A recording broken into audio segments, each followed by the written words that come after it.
Bismillahirrahmanirrahim. Today we are going to learn about the magnification calculation, which is very much important part from the paper 4, that is alternative to practical. In the magnification calculation, you people are supposed to draw the diagram first, and then you people are going to calculate the magnification as per instruction by the examiner. So whenever you people are going to draw the specimen which is required, you are going to always use a sharp pencil. Your outline of the drawing must be very much smooth and clear. It not be like that cracky or overwriting आपने नहीं करनी. No sketchy and no cracks and no overwriting on the lines should be done. Avoid shading. Shading is strictly prohibited. That is not allowed. You will be losing the marks if you are going to shade the areas which are shown you people, the darker one like the nucleus. You are going to do the shading, that will be rejected. Do not use arrow lines in the labeling. हमेशा आपने straight line use करनी है and that should be directly touching with that labelled part. आपने कभी भी इस तरह से दूर दूर से लेबल नहीं करना. I will be showing you in the next pictures. Draw the line in the same proportion. आपने जो भी sorry draw the things in the same proportion. Like यहाँ पे आपको ये ऑरेंज दिखाया गया है. जितना प्रोपोर्शन इस विड्थ का है और आपके पास ये लेंथ का प्रोपोर्शन जितना भी बन रहा है, आपने अपनी ड्राइंग जो बनानी होती है उसमें ऑलमोस्ट इन दोनों एरियाज को कवर करना होता है. लेंथ और विड्थ प्रोपोर्शन में होनी चाहिए. Only draw what is visible. आपने सिर्फ वही ड्रॉ करना है जो आपको विजिबल है. लाइक मुझे यहाँ पे बाउंड्री नजर आ रही है, थोड़े से ये स्मूथ एजेस नजर आ रहे हैं, इसमें लाइंस नजर आ रही हैं, सर्कल नजर आ रहा है. I will be only drawing that. मुझे सीड नजर नहीं आ रहे, I will not be drawing the seeds in it. Don't use ruler until asked. आपने किसी भी ड्राइंग में, अब ये देखें ये लाइंस आपको सीधी लग रही हैं, but avoid using the ruler for drawing such kind of lines. आपने सीधी सीधी लाइंस कभी भी किसी भी फ्रूट में स्केल्ड और रूल्ड लाइंस नहीं होती, तो आपने अवॉइड करना है. जब तक आपसे रूलर का कहा नहीं जाएगा, you are not going to use the ruler. Sometimes students are going to draw the cell wall with the help of the ruler. That is totally wrong. Don't intersect the line. ये भी मैं अभी आपको point X में समझाती हूँ. Do not draw as per your knowledge. Examiner कह रहा है जी ये आपको नजर आ रहा है, आपने बना दिया. No, आपको जो आपका knowledge है आपने वो नहीं बनाना. जो आपको visible feature होगा आपने उसके accordingly drawing करनी है. And you people are supposed to cover the 3/4 area which is provided for the drawing. आपने कोशिश करनी है majority area cover हो जाए. आपने चूंकि डायग्राम मैग्निफिकेशन के लिए मोस्टली बनानी होती है, तो आपकी डायग्राम मैग्निफाइड होनी चाहिए, बड़ी होनी चाहिए, ना के साइज में स्मॉल. जो आपको इमेज प्रोवाइड किया गया है उससे छोटी हरगिज ना हो, या उसी साइज की सेम साइज की ना हो. That will be totally useless. तो कोशिश करें 3/4 area of space provided that should be covered. So मैं अभी बात कर रही थी इंटरसेक्ट लाइंस की. These are the intersecting line कि आपने ये साइटोप्लाज्म को शो कर दिया है and that is the nucleus, और यहाँ पे आप इसके कर्व लाइन आ रही है, दो लाइंस आपस में इंटरसेक्ट कर रही हैं. That is totally wrong. ऐसा आपने हरगिज नहीं करना. Examiner will be confused. आपको मैंने बोला था कि आपके पास लाइन जो है वो उस पार्ट को टच होनी चाहिए, जिस तरह से ये न्यूक्लियस को उसने टच कर दिया, वैक्यूल को कर दिया. ठीक है. Don't use the sketchy line. ऐसी ब्रेक्स ना हो लाइन में, क्रैक्स ना हो, स्मूथ लाइन होनी चाहिए आपकी, जिस तरह से डायग्राम के अंदर बनी हुई है. ठीक है जी.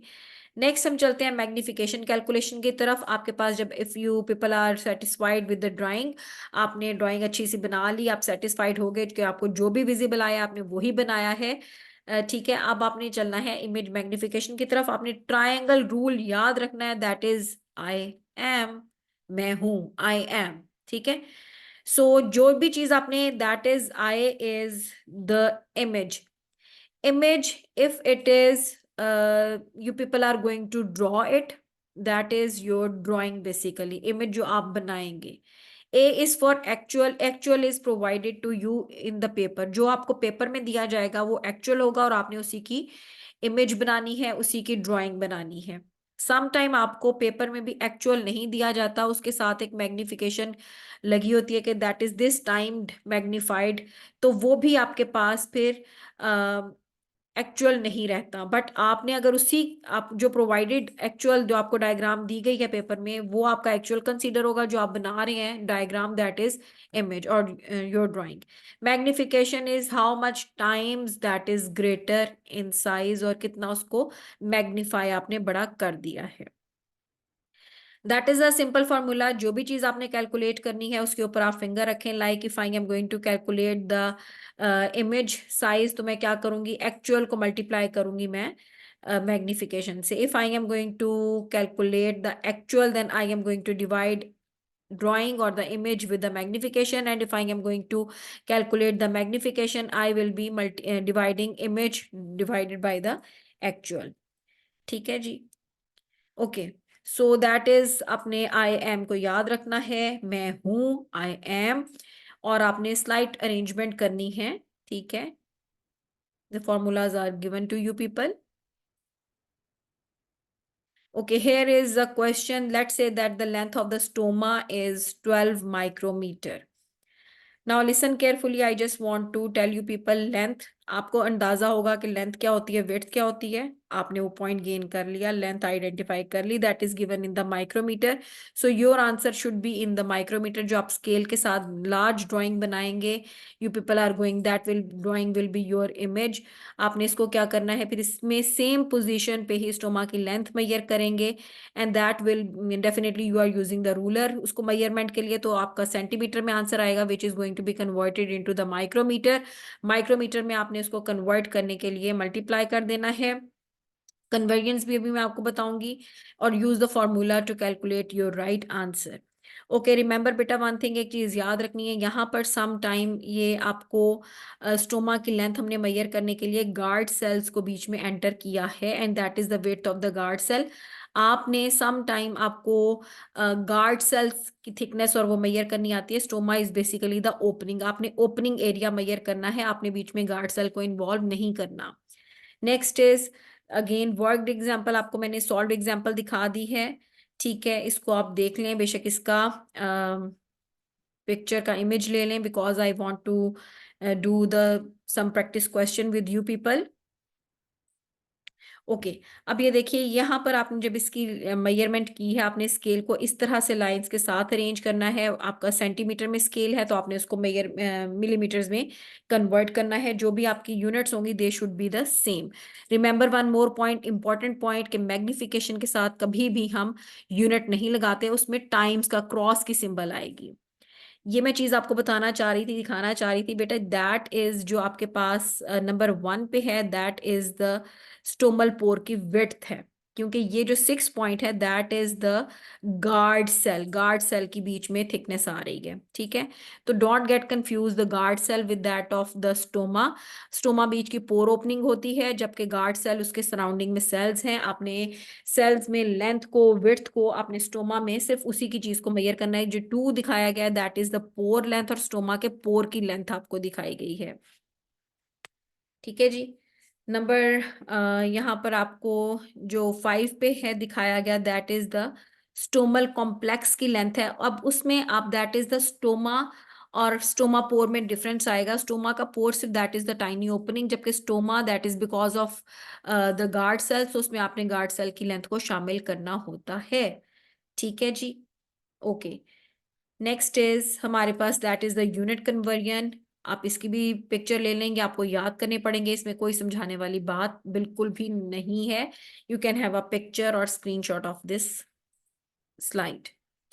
आई just wanted to discuss these question with you, ताकि आपको थोड़ा सा पता चल जाए मैं कहना क्या चाह रही हूँ। That is a question which is taken from the paper number 61 May June 2015। Here you people are supposed given provided with the photograph of a leaf which is this time 0.5 times magnified है ये leaf. Measure and record the maximum width of the leaf shown. बेटा अब आपने यहाँ पर ये करना होता है कि यहाँ पर आपको maximum width नजर आ रही होगी, आपने उस एरिया को हाईलाइट करना है और आपने उसकी एक्चुअल लेंथ भी लेनी है। जैसे this is the maximum width, ये मैंने उसको हाईलाइट कर दिया। आपने इसी तरह से बार लाइंस लगानी है और इनके दरमियान का सेंट्रल पॉइंट मेजर कर लेना है। विड्थ आपने मेंशन कर दी। Let's say that this is 18 mm और 1.8 सेंटीमीटर।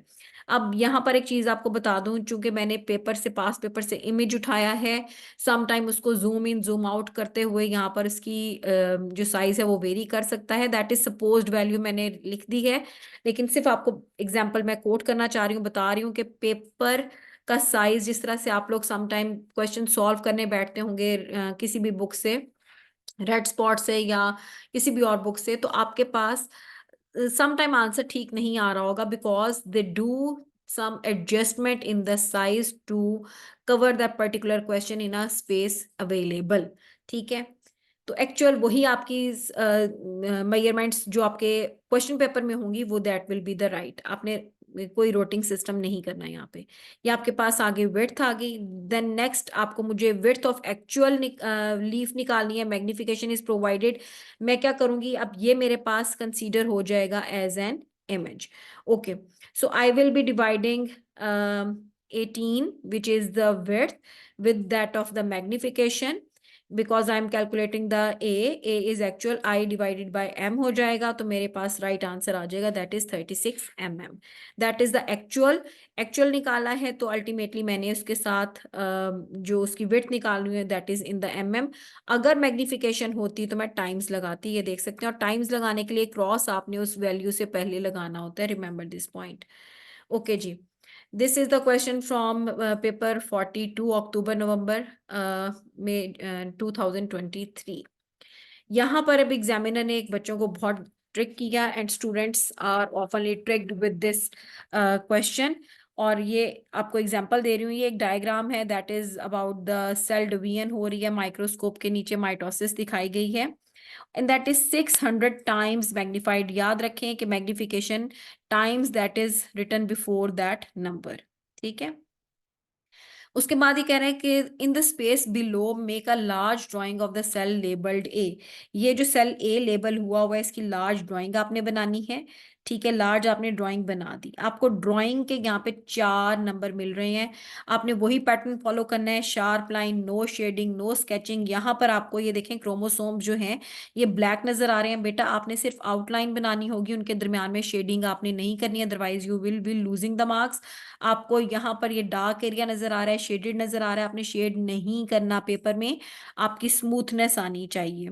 ठीक है, अच्छा, अब यहाँ पर जिस तरह से आपको बाउंड्री वॉल जैसे जो भी सर नजर आ रहा है आपने वो बनाना है।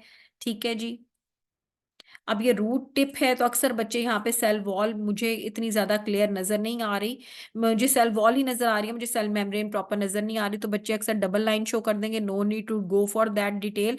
जो नजर आ रहा है, जितना नजर आ रहा है, जहां नजर आ रहा है, अपने वैसा ही बनाना है, अपनी तरफ से ड्रॉइंग ऐड नहीं करनी। ओके, अब बताने का मकसद ये था, यहाँ पर ड्राइंग के उसने नंबर दे दिए। नेक्स्ट क्वेश्चन में उसने ये बोला है, lines B and C indicate the length of cell A, draw a straight line. Line and मैयर, उसने आपने उसकी लेंथ मैयर कर ली सेल ए की। सेल ए की लेंथ मैयर करने के बाद आपने यहाँ लिख दी। रिमेंबर उसने यहाँ पे कोई यूनिट नहीं लगाई, आप यूनिट नहीं लगाएंगे एमएम्स में या सीएम में या माइक्रोमीटर में, तो आपके नंबर डिडक्ट हो जाएंगे। यहाँ पर एमएम है, नेक्स्ट पार्ट में तो आपको एमएम ही यहाँ पे कंसीडर करना है। Now calculate the actual length of the cell and record it to the nearest 2 decimal places।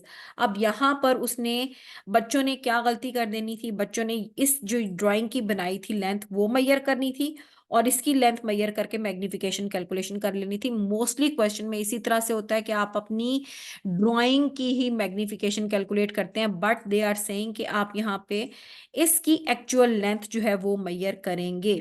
Calculate the actual length of the cell because already they have magnified it 600 times। तो उसके according उसने आपने calculation कर लेनी है कि late से this in this diagram the BC length is about 26 mm, that is going to be divided with that of the magnification, और मेरे पास राइट आंसर आ जाएगा 0.04 mm। These are the supposed value मैंने ली हैं। जैसे अगर पेपर में आप करेंगे तो आपने डायरेक्ट उसको सही सही मैयर करना है। Next question is from 2005, paper 6, October, November. In this, you people are provided with the plant organ, ये दिया गया है, and this is 100 times magnified। आपने make a large drawing और to show the tissue in the center। अब center का portion मुझे ये नजर आ रहा है, और इसको देखते हुए मुझे अंदाजा हो रहा है that this is the X बन रहा है, तो यहाँ पे ये xylem vessel होगी। ठीक है जी। तो मैं यहाँ पे इसकी एक लार्ज ड्राइंग बना लूंगी। No need to draw the individual cell as they have mention, तो आपने सिर्फ और सिर्फ उसकी बाउंड्री, ये सेंट्रल पार्ट बनाना है, ये सराउंडिंग में आपने एक बाउंड्री बना देनी है, इंडिविजुअल सेल्स ड्रॉ करने की बिल्कुल भी जरूरत नहीं है। ओके, ड्राइंग मैंने बना दी। अच्छा जी, नेक्स्ट वो ये कहते हैं कि मैंने एरिया फाइंड आउट कर लिया, central part. Calculate the magnification of the drawing in A3। अभी ये आपके पास जो है दैट इज 3, लार्ज ड्राइंग आपने बना ली, ठीक है। अब इस लार्ज ड्राइंग में आपने जो सेंट्रल पार्ट की ड्राइंग बनाई है, इस पार्ट की आपने उसकी भी मैग्निफिकेशन कैलकुलेट करनी है, और जो आपको फिगर में दी गई है आपने उसकी मैग्निफिकेशन कैलकुलेट करनी है।